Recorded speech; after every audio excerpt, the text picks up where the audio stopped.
Bismillahirrahmanirrahim. Assalamualaikum warahmatullahi wabarakatuh. Alhamdulillah. Alhamdulillahi rabbil alamin. Wa nusalli wa nusallimu ala rasulihil karim.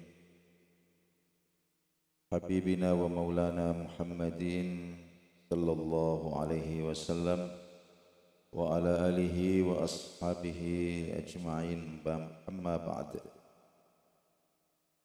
Alhamdulillah, ma'asyiral muslimin wal muslimat, bersyukur kita kehadirat Allah subhanahu wa ta'ala. Allah sempurnakan nikmatnya kepada kita. Pada subuh hari ini kita kembali akan melanjutkan masih tentang kajian-kajian yang berkaitan dengan pelaksanaan ibadah puasa. Subuh hari ini kita akan memulai jumlatun min adabis siyam, hal-hal yang terkait dengan adab-adab atau etika kesopanan ya, terkait dengan pelaksanaan ibadah puasa, yakni bagaimana kita memantaskan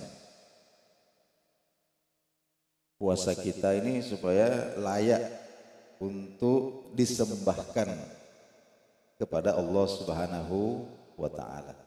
Dan tentu yang menjadi standar, yang menjadi meteran kita itu tidak lain dan tidak bukan adalah Rasulullah sallallahu alaihi wasallam. Nah, jadi pada adab-adab puasa ini nanti tidak fokus kepada ini hukumnya wajib atau sunnah, ini hukumnya haram atau makruh, fokusnya tidak ke situ. Ya, tapi fokusnya itu adalah bagaimana Rasulullah Sallallahu Alaihi Wasallam. Ya. Ya, baik. Adab yang pertama, idza ra'al muslimu hilal Ramadan. Nah, jika sudah pasti bagi seorang muslim bahwa hilal Ramadan sudah terbit, sudah pasti bagi seorang muslim bahwa hilal Ramadan sudah terbit. Contohnya sudah ada keputusan isbat dari pemerintah umpama, maka yad'u inda ru'yatihi, maka ketika itu ya hendaklah seorang muslim berdoa bidu'air Rasul sallallahu alaihi wasallam, sebagaimana doa yang dipanjatkan baginda Nabi sallallahu alaihi wasallam ketika hilal Ramadan sudah terbit. Ini langkah yang pertama, berdoa sebagaimana doanya Nabi. Bagaimana doanya Nabi? Diriwayatkan an Tolhah bin Ubaidillah, dari sahabat Tolhah bin Ubaidillah radhiyallahu anna Nabi sallallahu alaihi wasallam, baginda Nabi sallallahu alaihi wasallam, kana idza ra'a al-hilalah, ketika beliau melihat hilal Ramadan sudah terbit, qala, maka beliau berdoa, Allahumma ahillahu alaina, Allahumma ahillahu alaina bil amni wal iman was salamah wal islam, Rabbi wa rabbukallah hilalu rushdin wa khairin. Doanya Nabi sallallahu alaihi wasallam, hadis diriwayatkan oleh Imam At-Tirmizi. Maknanya kira-kira maknanya, Allahumma ya Allah, ahillahu alaina, terbitkanlah hilal Ramadan ini kepada kami bil amni wal imani, dengan membawa rasa aman dan iman, membawa rasa aman dan iman, wassalama wal islami, dan keselamatan, wal islami, dan keislaman. Jadi itu kira-kira maknanya seperti itu. Ahillahu alaina bil amni wal iman wassalama wal islam. Rabbi wa rabbuka.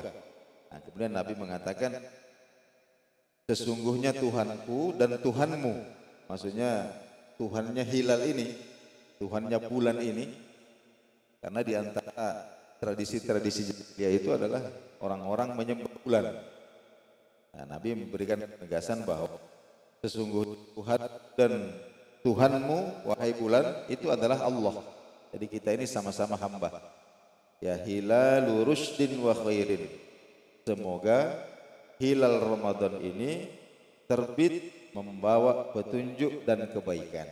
Nah, itulah doa yang Nabi Shallallahu Alaihi Wasallam panjatkan ketika terbit hilal Ramadan. Nah, kemudian yang kedua adalah al-isti'dadu lis-saumi. Mulai fokus mempersiapkan diri puasa. Ya. Dimulainya kapan? Kita bayitin niyah. Ya, pada malam hari. Jadi malam hari ini kita sudah fokuskan diri kita untuk puasa besok dengan cara malam itu kita sudah pasang niat. Sudah pasang niat. An Umar bin Al-Khattab radhiyallahu anhu, dari Sayyidina Umar bin Khattab radhiyallahu anhu, ya qala, beliau berkata, sami'tu Rasulullah sallallahu alaihi wasallam yaqul, pernah kudengarkan Rasulullah sallallahu alaihi wasallam bersabda, innamal a'malu binniyati. Ya, sesungguhnya amal-amal kita itu bergantung kepada niat-niatnya. Wa innama likulli imri'in ma nawa. Dan sesungguhnya tidak ada pahala bagi seseorang, ya, kecuali apa-apa yang ia niatkan. Wa niyatu fardun.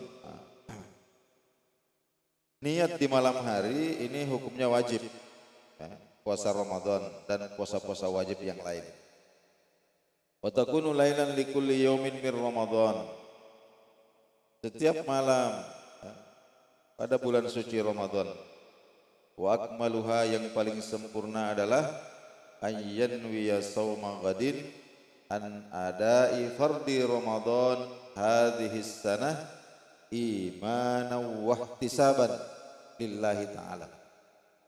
Jadi niat puasa besok karena menunaikan kewajiban Ramadan tahun ini semata-mata karena iman dan mencari ridho Allah Subhanahu wa ta'ala. Itulah kira-kira yang kita batinkan. Jadi melepaskan niat ini hukumnya tidak wajib. Nah, yang wajib itu adalah membatinkan di dalam hati niat. Kemudian yang ketiga, ibtigha wajhillahi ta'ala wal ikhlasi lahu fis shaum. Kita berpuasa ini semata-mata, ya, mengharapkan ridho Allah Subhanahu wa ta'ala dan mengikhlaskan hati kita. Jadi memurnikan, membersihkan motivasi kita ini dari berbagai macam motivasi yang tidak ada hubungannya dengan Allah Subhanahu wa ta'ala. Contohnya ada orang berpuasa ini sekaligus untuk mengurangi berat badan. Ini tidak boleh. Untuk diet. Nah, itu namanya diet, bukan puasa. Ada juga orang yang berpuasa ini untuk mendapatkan karomah. Ya. Berpuasa untuk mendapatkan ilmu, mendapatkan kesaktian. Ya, berbagai macam tujuan-tujuan yang selain Allah. Nah, ini harus kita bersihkan. Itu namanya wal ikhlas. ya, membersihkan segala sesuatu selain apa yang berhubungan dengan Allah Subhanahu wa taala dari dalam hati kita. Wa talabi maghfiratihi wa ridwani. Serta senantiasa memohon ampunan dan keridhaan Allah Subhanahu wa taala. Wa qala ta'ala, Allah Subhanahu wa taala berfirman, wa ma umiru, ya, dan tidaklah ya mereka, ya, maksudnya kaum muslimin ini diperintah, ya, illa liya'budullah, kecuali menyembahkan ibadahnya kepada Allah, ya, mempersembahkan ibadahnya kepada Allah, mukhlisina lahuddin, ya, dengan memurnikan ketaatan, ya, dalam menjalankan agama, ya, dengan memurnikan ketaatan dalam menjalankan agama. Wa Nabi Sa'id al-Khudri, ada hadis riwayat Abi Sa'id al-Khudri radhiyallahu anhu anin Nabi sallallahu alaihi wasallam, qala, baginda Nabi bersabda, la yasumu 'abdun fi sabilillah, tidaklah seorang hamba berpuasa karena Allah Subhanahu wa taala, illa ba'adallahu bidzalikal yaum an-nara an wajhihi, kecuali hari itu Allah Subhanahu wa taala menjauhkan hamba itu dari neraka sebab puasanya sab'ina kharifan, dengan jarak 70 tahun perjalanan. Jarak 70 tahun perjalanan. Setiap hari seorang hamba berpuasa karena Allah Subhanahu wa taala semata-mata, maka pada hari itu Allah menjauhkan hamba itu dari neraka. Jaraknya 70 tahun perjalanan setiap hari. 10 hari sudah 700 tahun perjalanan kita dijauhkan dari neraka. Wa Nabi Hurairah radhiyallahu anhu, ada hadis juga dari riwayat dari Sayyidina Abi Hurairah, baginda Nabi sallallahu alaihi wasallam bersabda, man shoma ramadhana imanan wa ihtisaban ghufira lahu ma taqaddama min dzambi. Siapa yang berpuasa Ramadan semata-mata karena iman, iman kepada yang gaib, wa ihtisaban, dan mencari ridha Allah Subhanahu wa taala, ghufira lahu ma taqaddama min dzambih, maka diampunkanlah dosa-dosanya yang telah lalu. Yang keempat, at-taqwiyu 'alas shaum, menguatkan diri untuk melakukan puasa. Bagaimana caranya? Bil qiyami ilas sahur, dengan makan di waktu sahur. Makan di waktu sahur. Waktu sahur itu sepertiga malam terakhir, kira-kira mulai jam 2 sampai menjelang subuh, itu waktu sahur. Jadi yang disunahkan itu makan di waktu itu. Jadi kalau ada yang makan jam 1, makan jam 2, ini belum menunaikan sunnah. Ya, jadi kira-kira jam 3 itu sudah masuk waktu sahur sampai beberapa saat menjelang subuh. Itu disunahkan kita makan, minum. Nabi sallallahu alaihi wasallam sabdakan, sahurlah kalian walau bisyurbati ma'in, meskipun hanya dengan seteguk air saja. Yang penting waktunya itu di waktu sahur. Ya, waktunya yang diperhatikan. Bukan makannya, tapi waktunya. Ada hadis Nabi sallallahu alaihi wasallam, Rasulullah bersabda, tasahharu, ya, makanlah kalian di waktu sahur, fa inna fis sahuri, karena sesungguhnya di waktu itu barokah, penuh dengan keberkahan. Hadis yang lain dari Miqdam bin Ma'di Yakrib, Nabi sallallahu alaihi wasallam bersabda, alaikum bihadzas sahur, kalian semua harus sahur. Fa innahu huwal ghidhaul mubarak, karena sesungguhnya itulah makanan yang paling berkah. Itulah makanan yang paling berkah. Berkahnya di mana? Ya, karena waktunya itu. Wa yustahabu, dan disunnahkan apa? Ta'khirus sahuri, ya, mengakhirkan sahur. Mengakhirkan sahur liyuzawwidas shaim bittaqah wan nasyab, ya, supaya orang yang berpuasa ini punya kekuatan yang ekstra. Dari Zaid bin Thabit, ada sahabat Nabi namanya Zaid bin Thabit, beliau bercerita, tasahharna ma Rasulillah sallallahu alaihi wasallam, kami pernah makan sahur bersama dengan Nabi sallallahu alaihi wasallam. Tumna kumna ila sholati, baru kemudian kami dirikan sholat subuh. Makan sahur sama Nabi, kemudian kami sama-sama jamaah sholat subuh.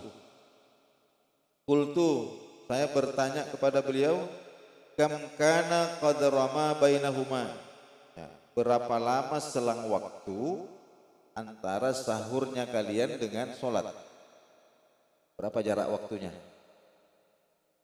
Nah, waktu itu belum ada jam, Pak. Belum ada jam dinding ini, jadi jawabannya tentu bukan menit.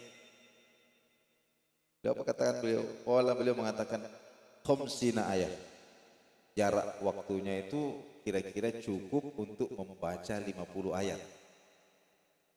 Kira-kira cukup untuk membaca 50 ayat.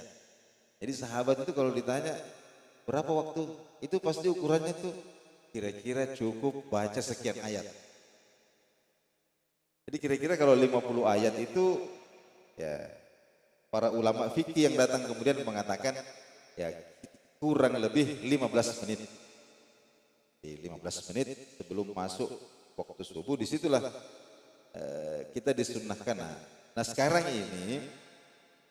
ini kemudian menjadi kadang-kadang kita terhalang untuk mendapatkan barokah sahur ini. Kenapa? Karena di situ justru kita sudah imsak. Jadi waktu imsak atau waktu menahan.